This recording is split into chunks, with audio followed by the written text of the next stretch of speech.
What's going on, ladies and gentlemen? Welcome back to another video by yours truly. It's finally time to discuss the elephant in the room. I'm sure many of my community members have been waiting on my opinion on Arknights Endfield Gacha system. Is it good? Is it bad? All this stuff. I made this video already.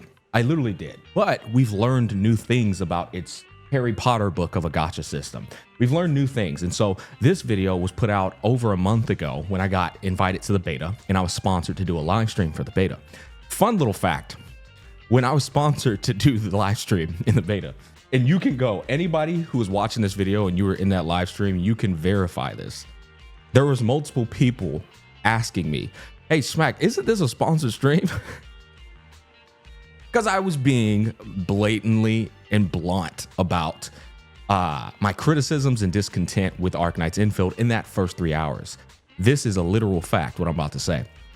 When I finished the stream, the sponsor segment, I then proceeded to say, guys, I'm gonna be honest. I don't think I like this game. I don't think it's for me. I said something along the lines there. I was like, that was pretty bad. And I slept on it. I woke up the next day, played it again, unsponsored, and the game got better. It went from shit to enjoyable. And then the next day I did it again. It went from enjoyable to, oh, I really actually like this game now. And so it's fascinating how, you know, one's mentality can change over time with more hours put into a game. And that was what led me to give it more and more chances. This is a quick little tangent. Basically, your initial thought process can change with more time, with more effort and more thought put into whatever the hell it is you're pondering about. I say all of that to say, if somebody out there is telling you you can't trust Gacha Smack's word because he's sponsored, they're doing what I would like to call a character assassination. You're not actually tackling the arguments I'm making in this video. You're just trying to take away my credibility, because that's one of the easiest ways to take away credibility, is to say that person sponsored their page, you can't trust their word. But I urge you guys to just listen to the mere reasoning that I am making when I'm talking about this game's gacha system today. It has nothing to do with sponsorships. In fact, if you look at this video, this was published after I was sponsored, which means by definition through these guys, if I am trying to get more sponsors, you should be able to go to my channel, search for the video since I've played the beta, and you should see a lot of Arknights Endfield glazing. You should see nothing but Slorp Glorp and Arknights Endfield, right? But that's nowhere to be found. The only video I've made since the beta was this, and this was me critiquing the hell out of its gacha system. I know that was a long-winded intro, but I say this to basically preface this video as that has nothing to do with what I'm about to tell you in this video. What I'm about to tell you in this video is my own opinions, sincerity, and all.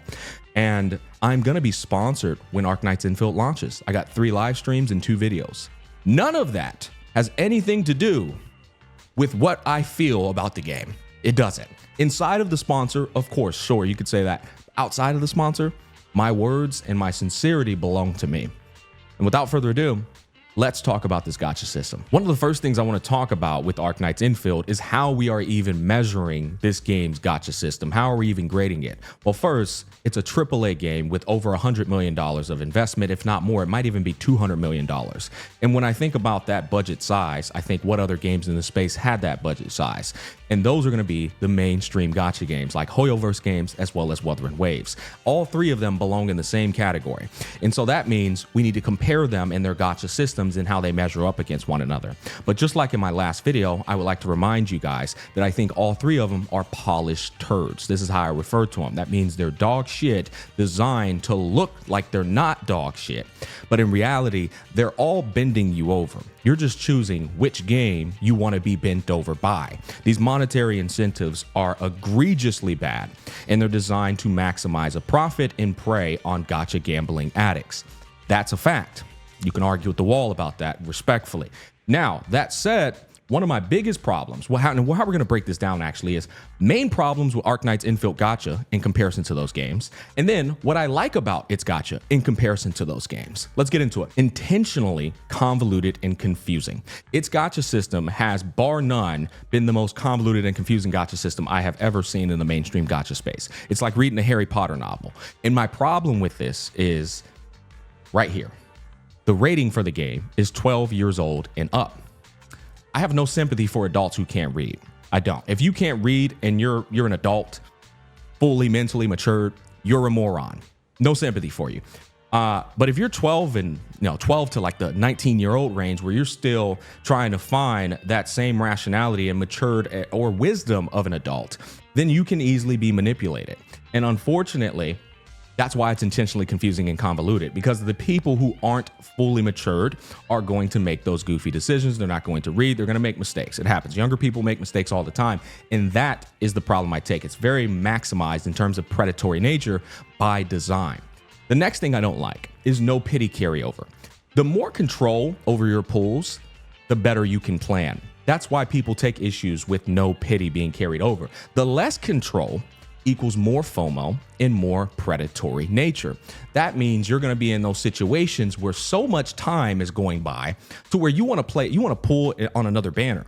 But that time is going by so slowly that you eventually end up pulling on that banner anyways. Now you can sit here and blame the player, but that is a gacha design has proved and it has worked. There are full-grown adults who will pull on a banner knowing they shouldn't because it's just that easy to pull on the banner.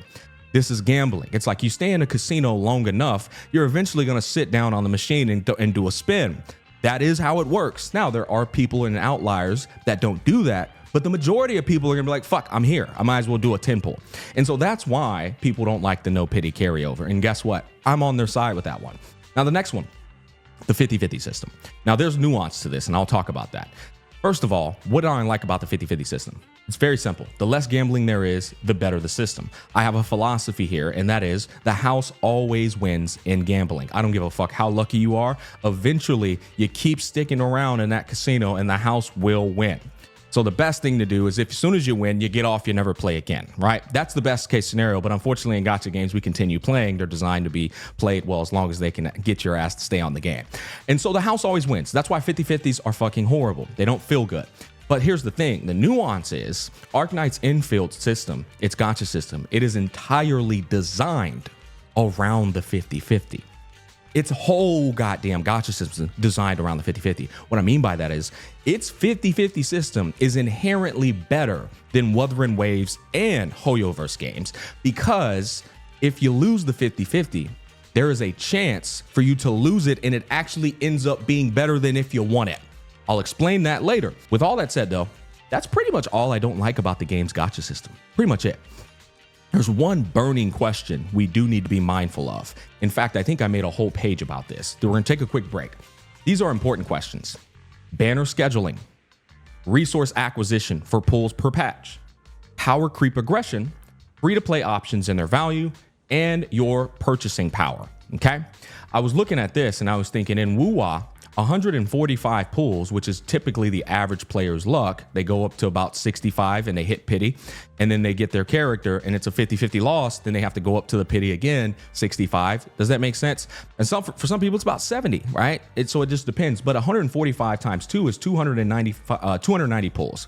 This means if you lose two 50-50s back to back, you had to do 290 pulls to get both those characters. And when you have both those characters, you still don't have a signature weapon. Because in both Wuwa and Hoyo games, your pulls can't be equated to conversion for a weapon banner purchase. Now, you might be thinking of that remaining leftover that you get as a little leftover resource.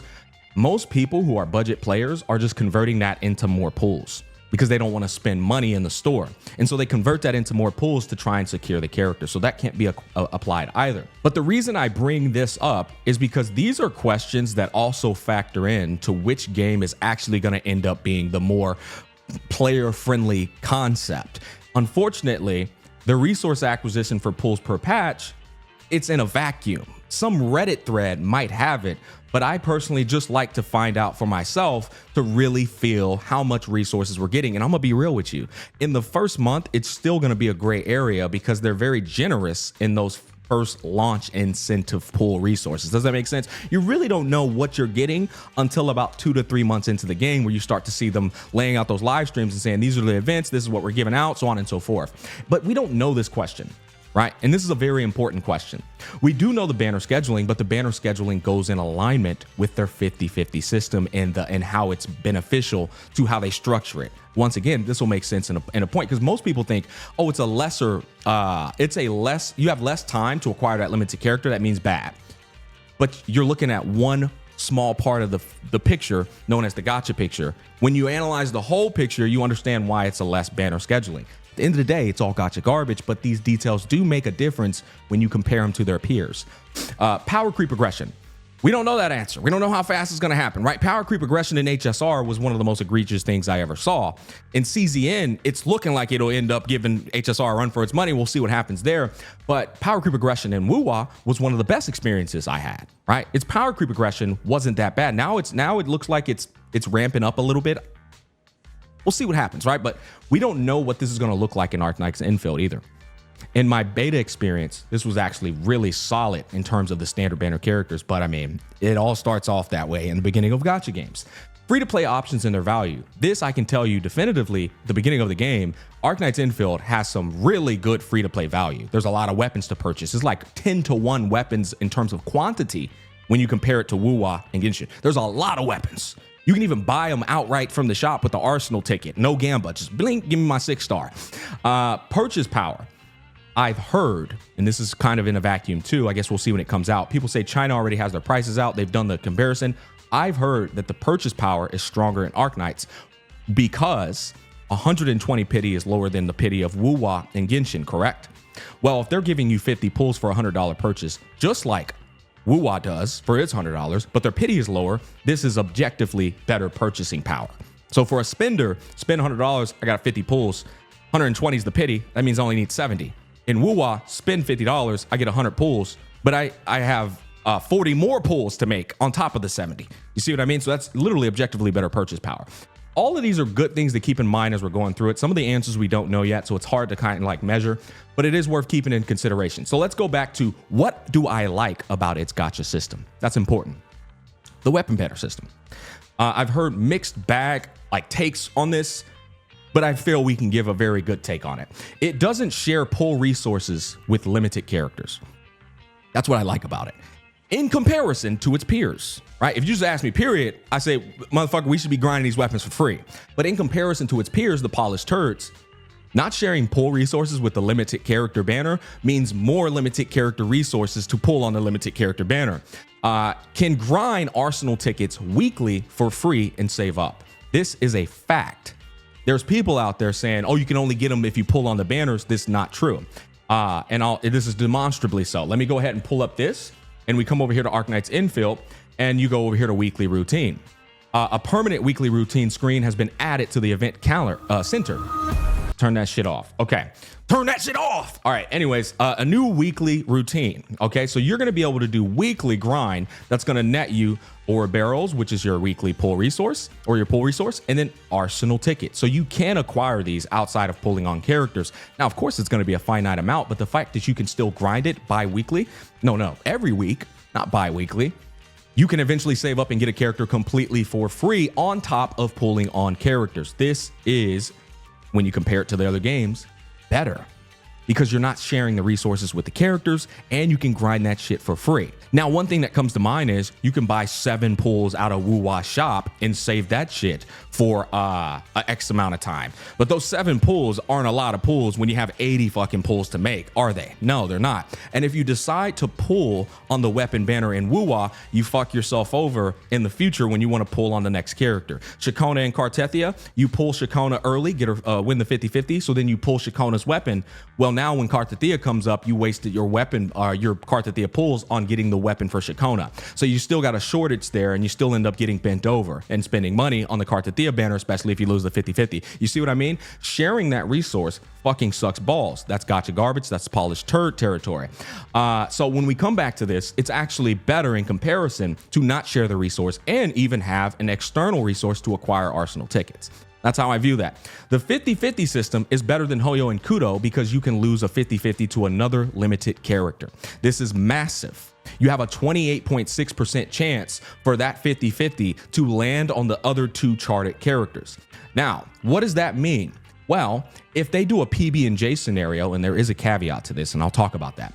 If Arknights Endfield does the PB&J scenario, which is very prevalent and popular in both HSR and Wuthering Waves, where they line the two best synergistic characters right up to one another, forcing you to feel like you need to pull on them back to back. And if you skip the character, well, then the next time they get reran, they get done in another PB&J scenario with an even better character. You see what I mean? It gets fucking garbage and slimy, polished turd territory. But in Arknights Endfield, if there's a PB&J scenario, you can actually get the best outcome by losing a 50-50.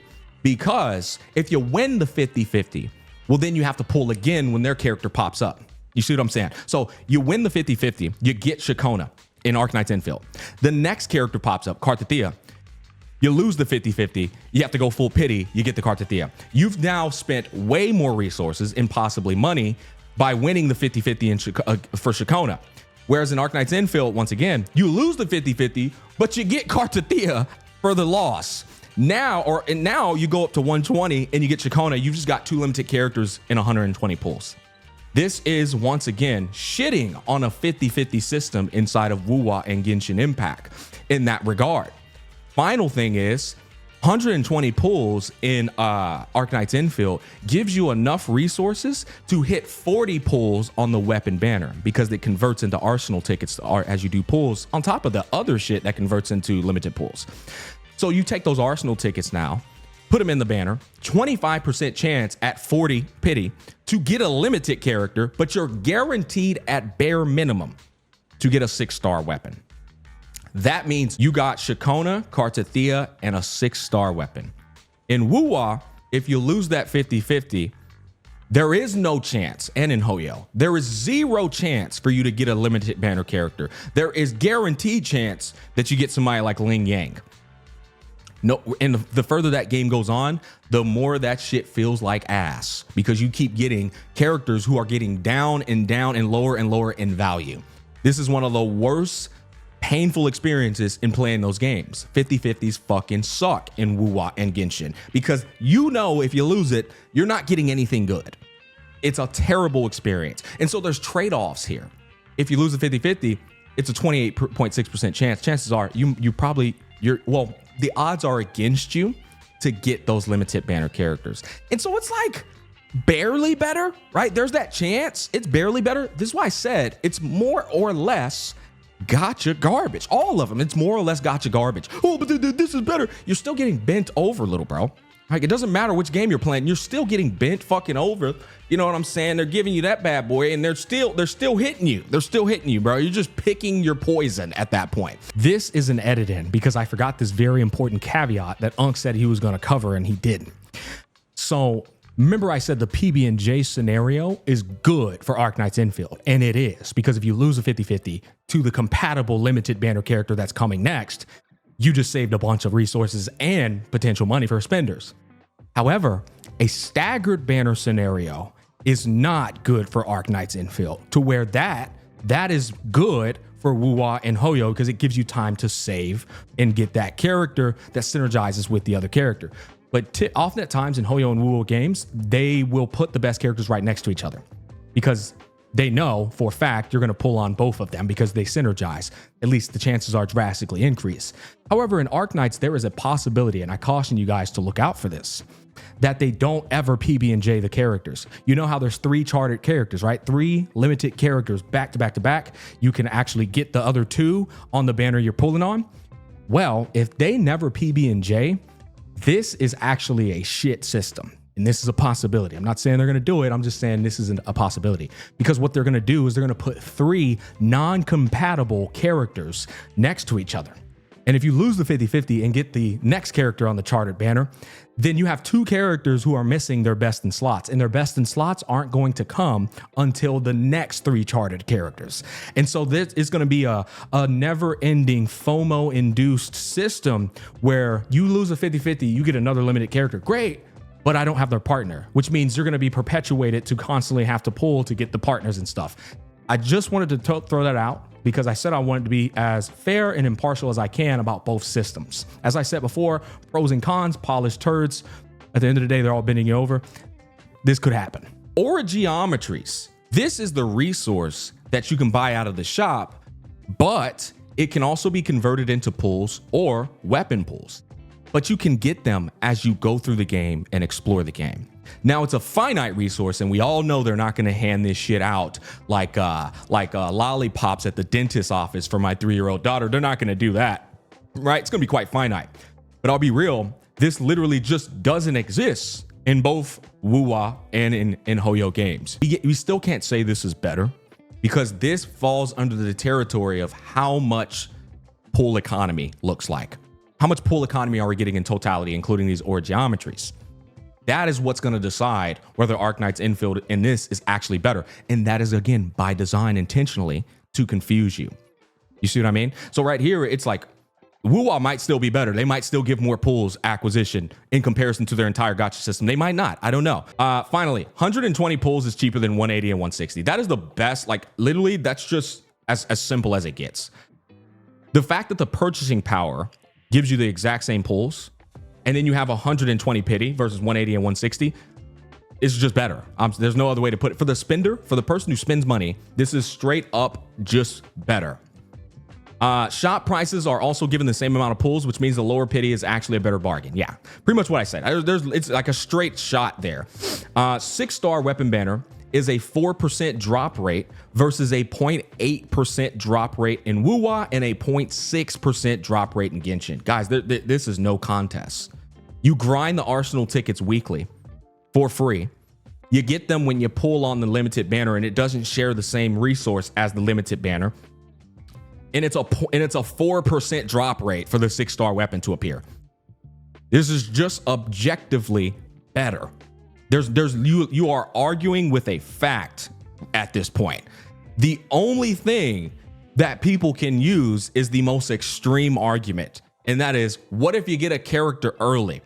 Then you don't have enough of that Arsenal ticket. True. That's absolutely true. But you can grind the resource weekly. If the banner expires, who cares? Because guess what? In Wuthering Waves, you're not getting this at all, my guy. And if you use that, let's say in Wuthering Waves, you win the pity early, just like I mentioned earlier, and you decide to pull on that character's weapon, well, you just fucked yourself for the next character that you want to get because that resource is shared with the limited character. Polished turd, like, but what you cannot deny is that this 1 billion% is better than this. And then you take into consideration the weekly grind for it. It's just better. You're arguing with a fact at that point. 40 pull pity to guarantee yourself a 6-star weapon with the 4% chance.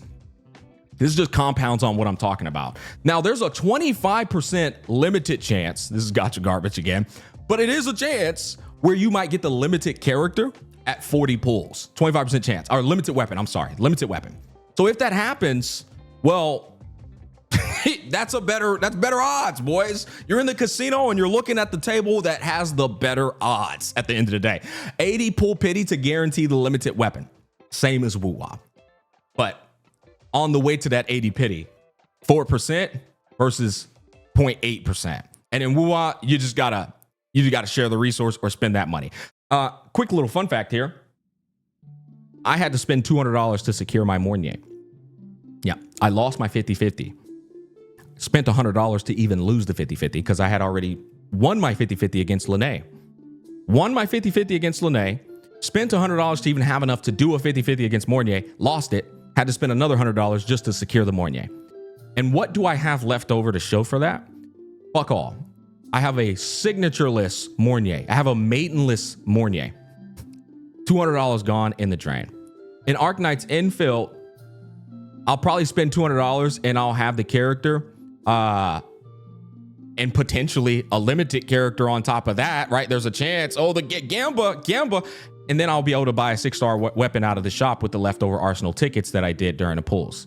Better scenario, to be honest. It is a better scenario. But you still spent $200 on both games. You still got bent over in both games. The moral of the story here, guys, is we're all fucking hypocrites playing gacha games and gambling addicts. All right, GG's.